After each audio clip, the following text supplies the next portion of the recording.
Welcome to the NBA Coast to Coast podcast brought to you by thelines.com. Coming to you from the West Coast, Josh Lander, joined by Nate Weitzer. He's on the East Coast. And we've got playa props here on a Wednesday with two NBA games in these playoffs to consider. Got the Eastern Conference game with the Heat and the Celtics, as well as that Pellies and Thunder game in the West.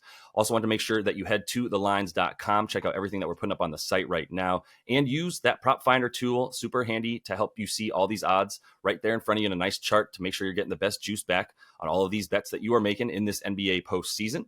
Nate, let's go ahead and run right into your first playa prop here, the real Triple J. That is Jaime Jaquez Jr., yes, who is now, maybe one of the top offensive options for the Heat out of necessity. So we'll go over 19.5 points and rebounds at minus 110. As we know, no Jimmy, maybe for the rest of the playoffs. They pretty much have that understood now. Terry Rozier, I don't think he's coming back for game 2 here. And we just see the biggest uptick without Jimmy for Jaquez. I mean, during the season, 15.5 points, 4.5 boards, 20% usage, but in game 1 here without both those guys, 26% usage in his 36 minutes. And it's not like he piled up, points. He only had 2 points in garbage time in the fourth quarter. So he was one of the few guys, being effective against the Celtics defense, which has almost no weaknesses, but he's just like such a smart player, so good at getting his buckets off cuts and knowing when to drive. He did shoot 50% on his 14 drives, making the right plays there. During the season, he shot 67% at the rim, 51% on 3 to 10 foot range. And those are the only, the like 5 to 14 foot range is the only thing Boston was bottom 10 at post All-Star break, pretty much in terms of inside the arc. So like, they're just so good everywhere. You need a guy like Jaquez who can just like find the seams. I mean, even on a per 36 minute basis, whether Jimmy's in there or not, he's averaging 15 and 5. So like this is his usual floor.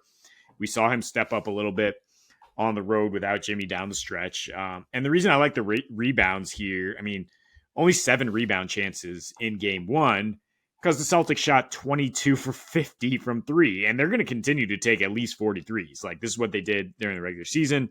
There's going to be a lot of threes. The average rebound distance for his 4 boards was 9.5 feet. So he's grabbing those 3-point misses. And I just think natural regression, there's going to be a few more misses here, more opportunities for him in his potential 36 minutes here to grab a few boards.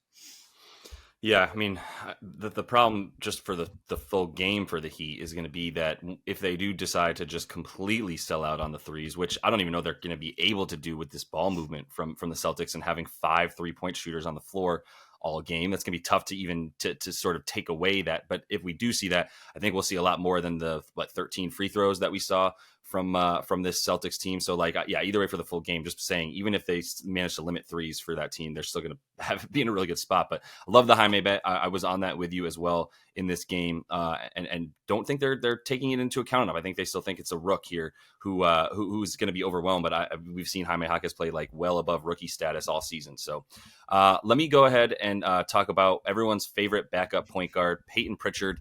And honestly, like the thing about Peyton is I'm taking his assist because it's still only I believe you can still get really bad juice for 2.5. I have no problem taking over 3.5 for like plus 170 or so is the best place to the best number you can get there for him to get the 4+ assists instead of just 3.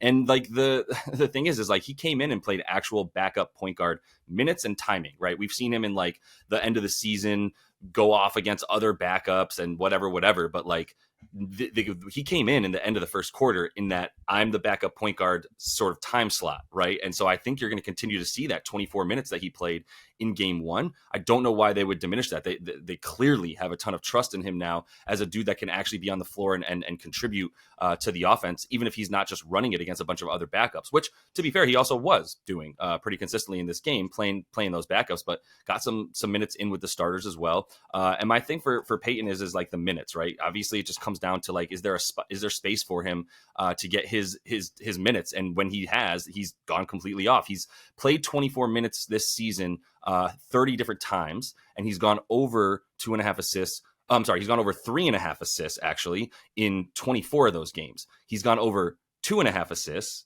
in 29 of those 30 games, right? So this is about as much of a historical lock as you could imagine for a guy when he gets that amount of time anyway, right? Is the 24 minutes is key. And like I said, I think he'll continue to get that. Now, he got 5 dimes in this last game on just 6 potential assists, and half of those came at the rim and half of those were threes, because that's where Boston is shooting from at this point. Like you said, 53-point attempts, making 22 of them. But the thing for Peyton too is like I wouldn't mind the points, but I do think that when he gets on the floor with other dudes who can shoot, that's when he's a lot more likely to dime up. And he still had a decent game shooting the ball. But once we get up to like needing him to make like 4 shots to get over his prop or anything of that nature, I'm not saying it's not possible. It's just like I believe in the potential assists and the volume, the ceiling of those being a bit higher than the shots. Because like I said, when he's on the floor with like a Sam Hauser and Luke Cornett, who Luke Cornett's not even going to be available in this game.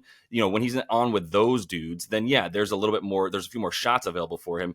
But when it's he out there with like Jaylen Brown at all, which was the case in this last game, Jaylen Brown plays most of the first quarter. Tatum gets that first blow, and then you see Peyton Pritchard on the floor with Jaylen Brown. Well, if you look at the numbers when Peyton Pritchard's on the floor with JB, not very many shots are going up. I mean, it's Jaylen Brown. There's not very many shots for other people. Once he gets into that I'm the leader of the second unit mode, then he's going up with it. But Peyton Pritchard was still bringing the ball up and at least initiating the offense. And I think that's what you're going to continue to see here is the where his minutes are coming isn't just end of quarter, you're in for a couple minutes because whatever. It's like, no, now he's the dude playing those end of first quarter into the second quarter backup point guard minutes.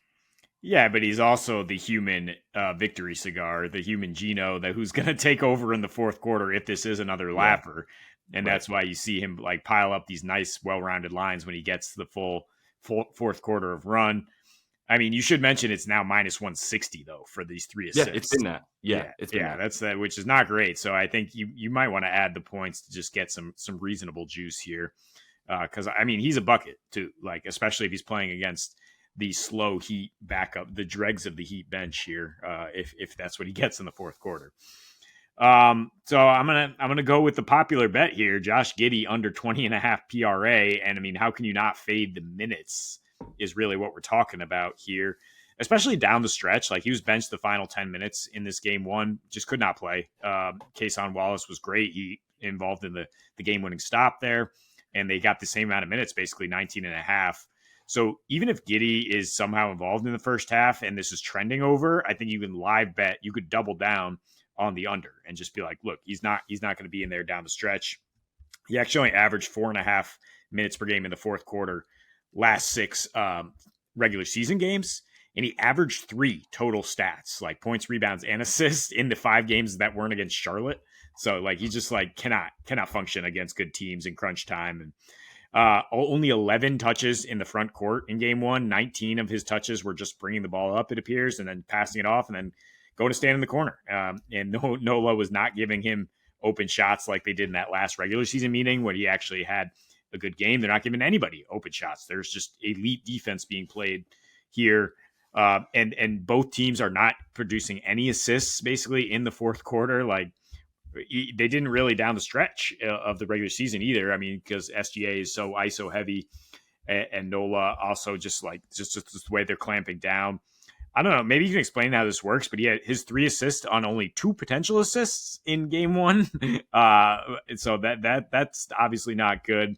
He, in this regular season game where he did spike against NOLA, he had 7.7 rebounds on 9.3 chances. So that's obviously very lucky bouncing you the ball. But in this his first playoff game here, 0 contested rebounds and 2 deferred, and only grabbed 3 of his 7 rebound chances. So I just don't see him like mixing it up there, not piling up stats or being that physical, and certainly not being a main source of offense if he doesn't just get benched again right away.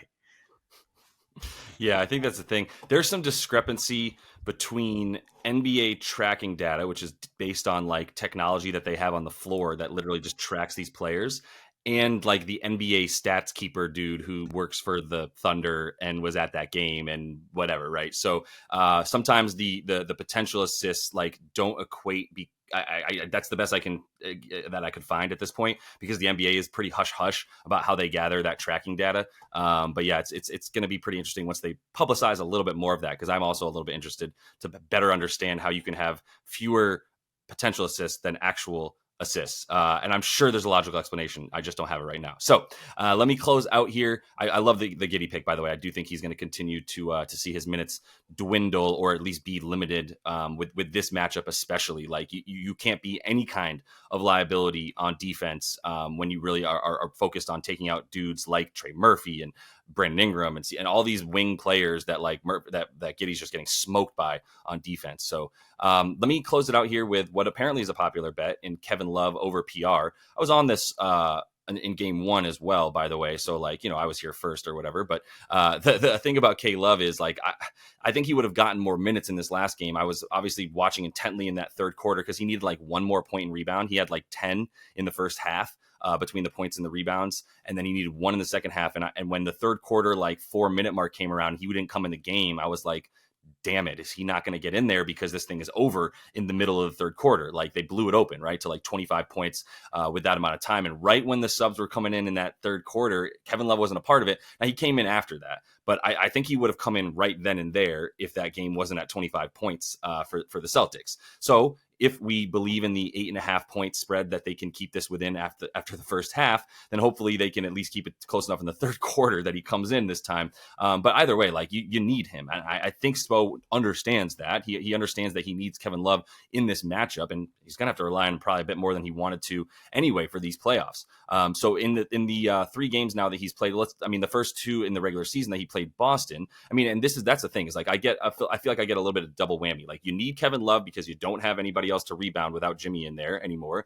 And 2, you need Kevin Love against Boston in general. You need a more versatile big who can at least, especially on offense, step out and pull certain guys from the basket. So you don't have one of the bet because KP was basically a top 5 rim protector this season, and you really need to pull him away from the basket when you're on the floor with him. And even Papa Al obviously loves to camp down low and doesn't want to come out to the 3-point line. So Kevin Love is crucial for that. That's why he averaged 18 minutes in the first 2 games of the season versus his team, as opposed to the 11 minutes that he averaged on the season, right? And so I think he's going to continue to see some of that. I think 16 minutes is a good benchmark for him for what his minutes should be in this one. And when he's seen even just 12 plus minutes this season, he's played 7 games now. 7 games, I guess 8 if you include this playoff game, without Jimmy getting 12 or more minutes. And he got 13 in this last one, and he's gone over in now all 8 of those when the line is 10.5 for those points and rebounds, right? The rebound chances are decent for him. Enough to get the 5 boards that you would need for him to get over his prop. And I was saying in the regular season went over versus Boston, still went over in this last one, despite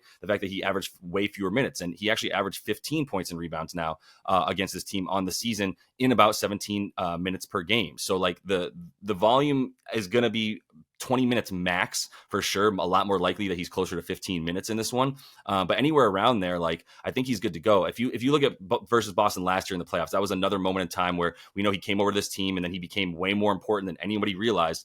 And in the playoffs last year, averaged in the 20 games, averaged 18 minutes, 7 points and 6 rebounds or so. And a couple of those were without Jimmy as well. In the 5 games he played without Jimmy, once again, we're up at about 13, 14 points and rebounds combined. So going to continue to go with him in this context and just believe that Spo's going to get him back out there if this game's a little bit closer.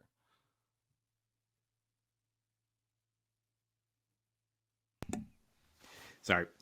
3, 2, 1. Yeah, I don't know, man. It's just so few minutes that the margin for error is pretty slim here for Kevin Love. Jovic was not very effective defensively either, but I'm looking at his prop being about the same. And if Nikola Jovic gets many more minutes than Kevin Love, I'd rather take almost the same prop for him. I'd rather look at Caleb Martin, 5 rebounds at plus 120.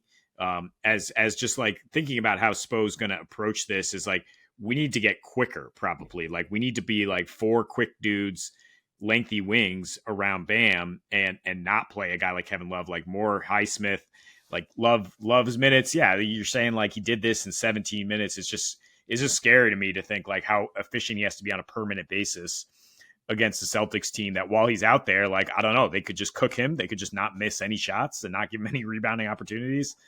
There's a lot of guys to look at for the Heat, certainly.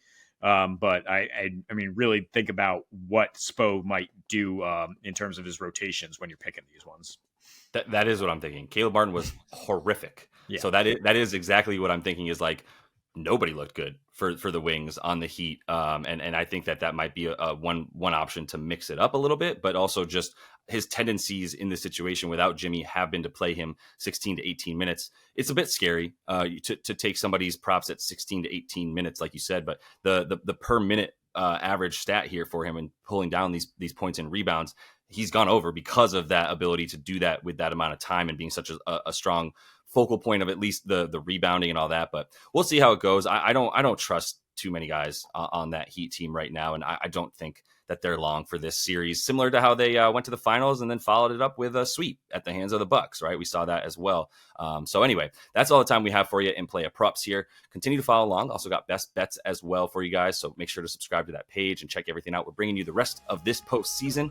Until we see you next, happy betting.